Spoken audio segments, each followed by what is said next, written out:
I'm journalistic Switzerland right now.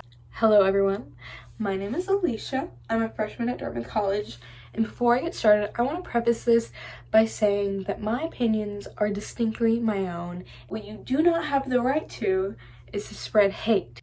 I've been talked shit about because of this author before, and my heart tells me to name drop these people, but my brain says it's not a good idea.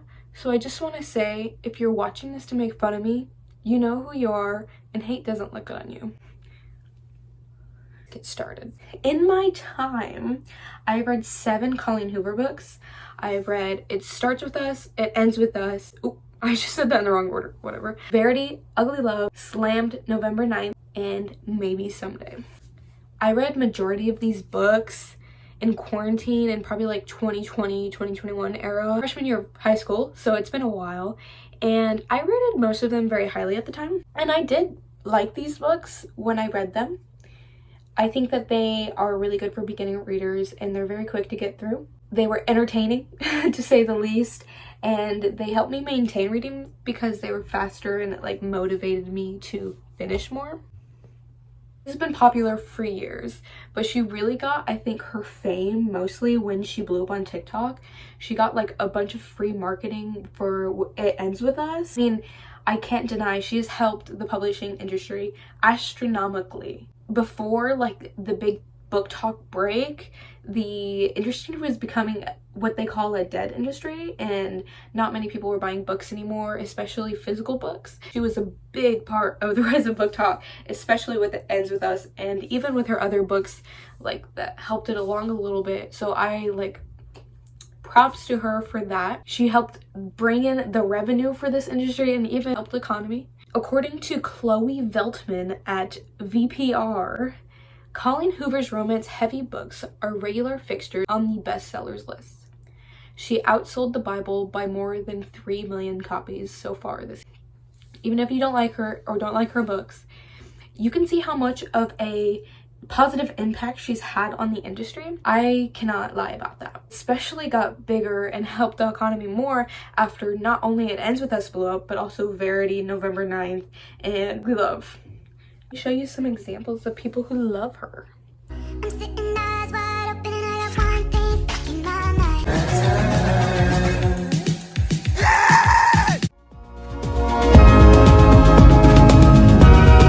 It turned into something bigger.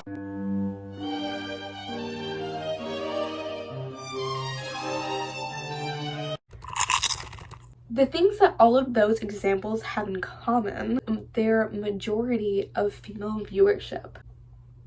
It is a common theme in media to hate on things that young girls enjoy. Boy bands, romance novels, Taylor Swift, gotta keep her in here somehow. They're all widely hated in general because they are viewed as important entertainment than their male counterparts. Jane Carpenter said on the foreword, "In general, things associated with femininity constantly critiqued by society, even if society itself is the thing pushing young women towards those behaviors." And I feel like this is why so many girls have some amount of internalized misogyny. As well as Charlotte Deckel, I think is how you say her name. She said, "In many instances, media geared towards teenage girls often receive more vitriolic attacks than teenage boy media. For example, let's reference 2 movies, Twilight and Transformers.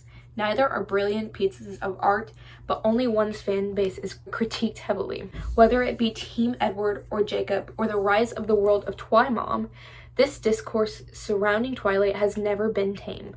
One quick Google search makes it painfully obvious that neither the content nor the actors received as much hate as the existence of the fan base. This animosity is because the fan base is composed entirely of teenage girls, and sometimes their mothers. We rarely see this kind of outrage directed at Transformers franchise or the array of teenage boys who supposedly enjoy that." Goes on to say as well, "Millions of females like their male counterparts enjoy their fantasy life straight up weird, sexy, and implausible. The male species is allowed all manner of violent, creepy, ludicrous, and degrading movie tropes. And while we might not embrace them as high art, no one questions them seriously as entertainment." Girls' interests are usually deemed as less worthy or real in comparison to their counterparts, especially so when that girl is a young girl. It is a pattern of internalized misogyny, and it's swept under the rug a lot of times because people wanted to be deemed as cooler for liking things like the 48 Laws of Power versus November 9th. But the thing is that they both go through the same processing, and they both are very popular books.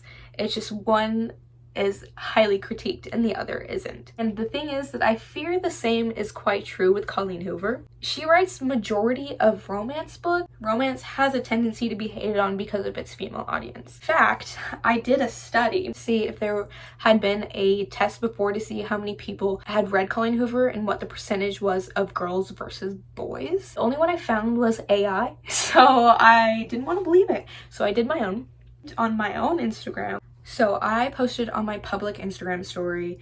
It gained 343 views, but it did get, counting in my head, 45 votes. So take it with a grain of salt. I'm not famous at all, so I only got 46 votes. But I said, I'm doing a video on Colleen Hoover books. If you have ever read one of her books, are you a boy, girl, or non-binary, gender non-conforming?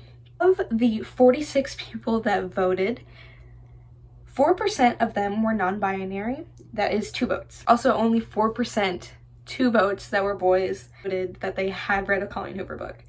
And the rest of it is 91% were girls. I'm not saying anything for sure. Matt would say, it's just a theory. A Colleen Hoover misogynist theory. I'm not gonna sit here and pretend that like she hasn't had her fair share of controversy, because trust me, she has. I kind of view her as the Trisha Paytas of the like book industry, because like she's constantly being canceled and somehow she always finds her way to bounce back. Cannot defend her own personal life, was just defending her books and just giving an insight on why there is so much hate that is given to her. I don't want to align myself too much with her personal life.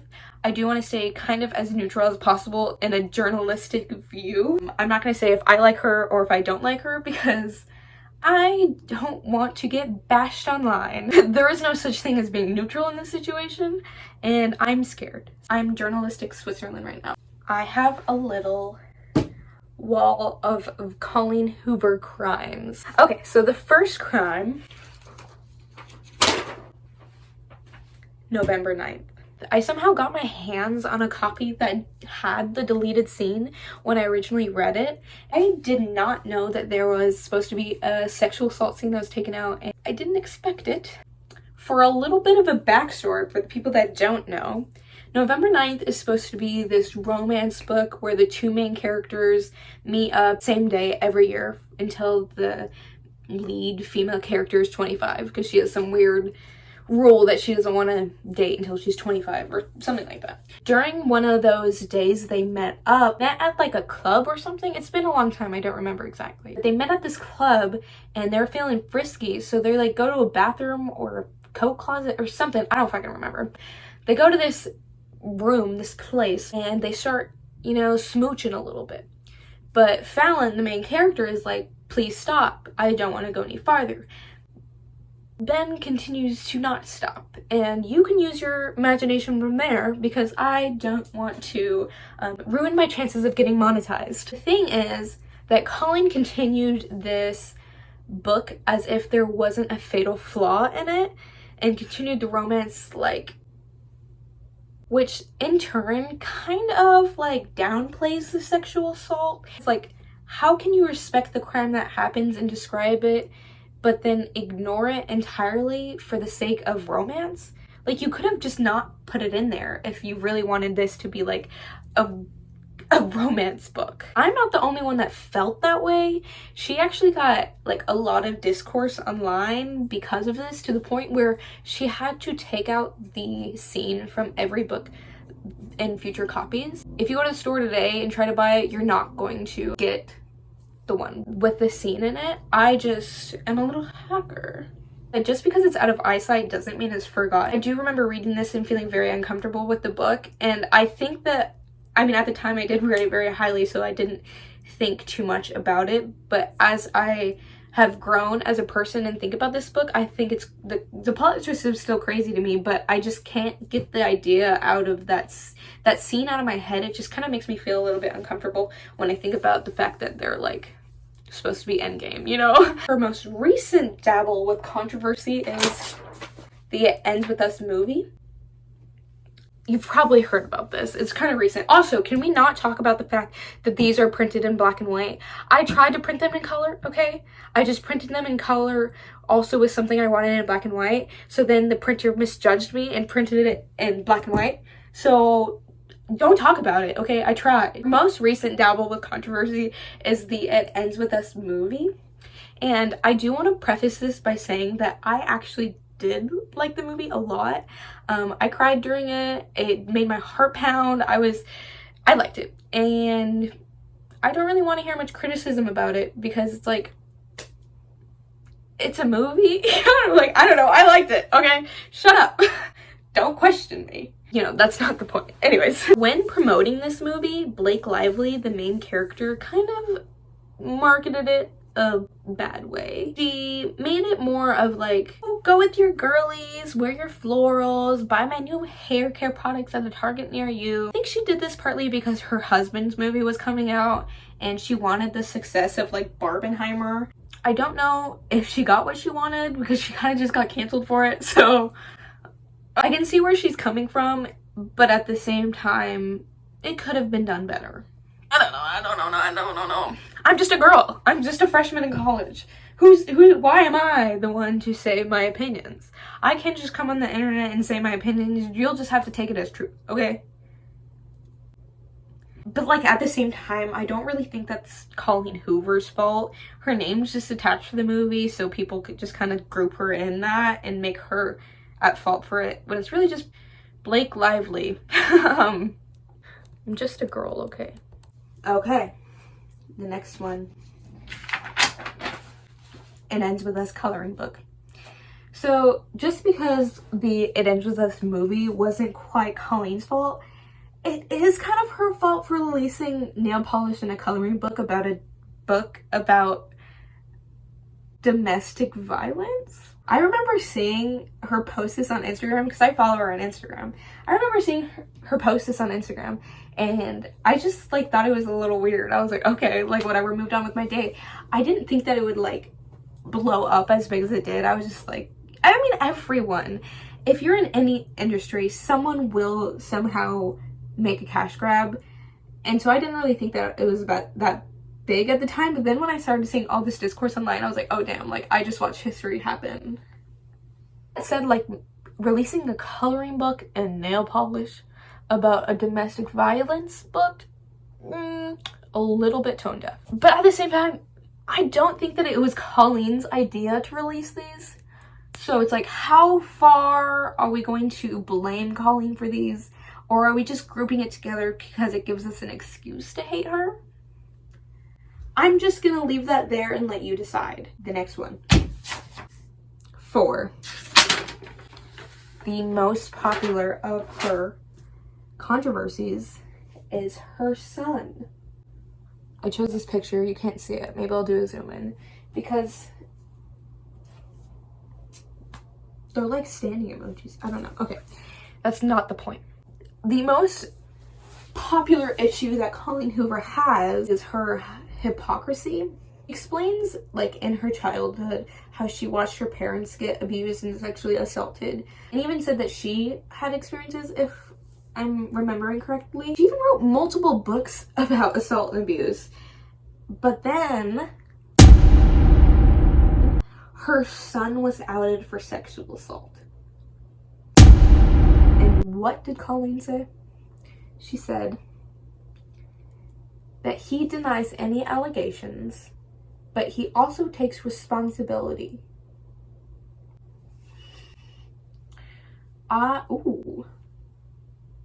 Don't know how he can deny allegations but also take responsibility for the allegations at the same time, because that kind of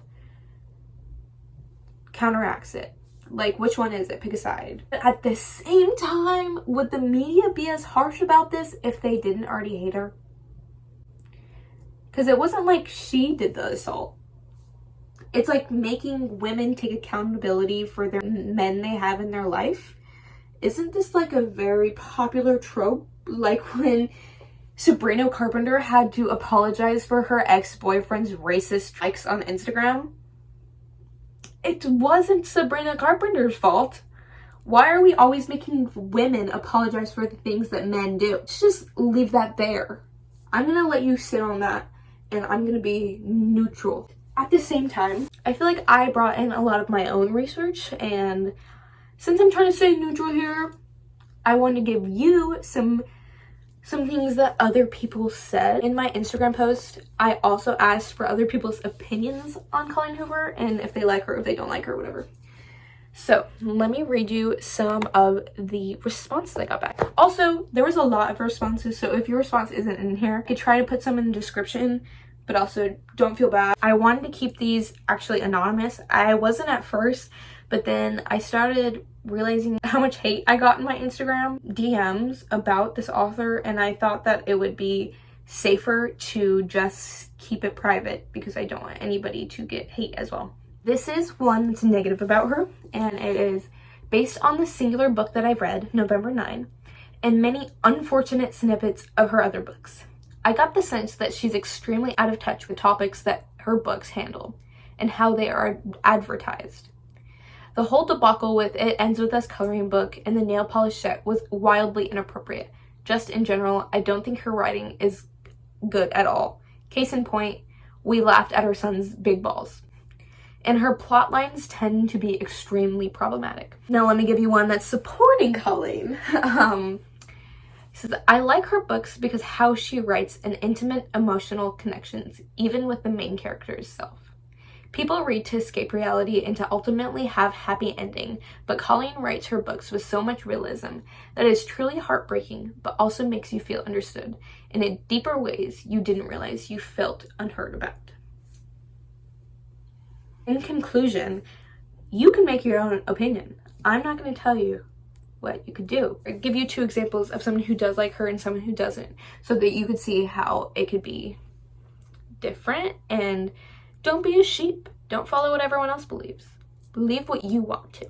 Whether you like her or not, you cannot deny the fact that she has had an astronomical effect on the industry. You also can't ignore the tendency to be a little bit out of touch. I, again, am neutral on both sides. What I am not neutral on is that there needs to be stop of the hate directed towards readers. In what world is it okay to spread hate so freely as it is online? Everybody's human. Everybody is living for the first time. You're going to make mistakes. You're going to like something that someone else doesn't like. And the thing is that you have to be gracious of other people having other opinions and other experiences in life than you have. You are allowed to have other interests and opinions than you. That doesn't mean their opinion's wrong, and that doesn't mean that your opinion's right. It's an opinion, and that is the beautiful thing about them, is that nobody can be right or wrong. Just because somebody else has a different opinion than you does not mean that they're any less of a person or any less of a reader. Just because you read Charlotte Bronte and someone reads Colleen Hoover doesn't mean that you guys aren't both consuming literature. So let's get our stick out of our asses. Be happy that people are reading books in general. It's okay for people to like her books, okay?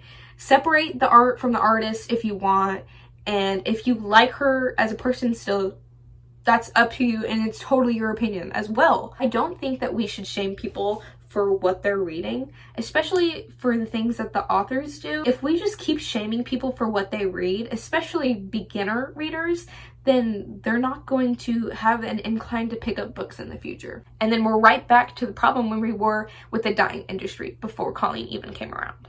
Okay, why hate on people's interests? It's like genuinely one of my biggest pet peeves as a person. If you dislike her, that's completely valid and you're totally entitled to your opinion. Enjoy things for the sake of enjoying things. You don't have to have something constantly be profound and outer worldly. Just fucking like something because it's entertaining, okay? It's okay to like something because it's entertaining. It doesn't have to be like some new outstanding piece of literature that has the best writing or the best story behind it. You know, read a shitty book because it's fun, okay? Enjoy some love in your life. If it really bothers you that much that someone's reading a Colleen Hoover book, go touch some grass. Like, spread some positivity. Hate the author if you want, but don't hate the reader. Like, if it really boils your blood to the point that people are reading this book, you have something wrong with you, not the reader, okay? Hate isn't pretty, and only pretty bitches watch my YouTube, so I know there won't be any hate in the comments or any hate in my DM. That's all I have for today. I want to thank everyone that participated and inputted their opinions, and I had a lot of fun scripting this video. I want to say I'm again neutral. If you like her, if you don't.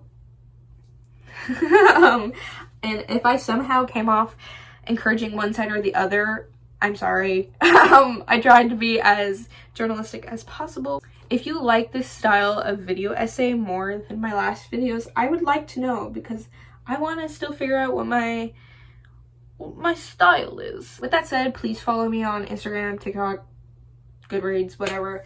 Like, subscribe, whatever you do. It helps. Okay. Thanks, bitches. Bye.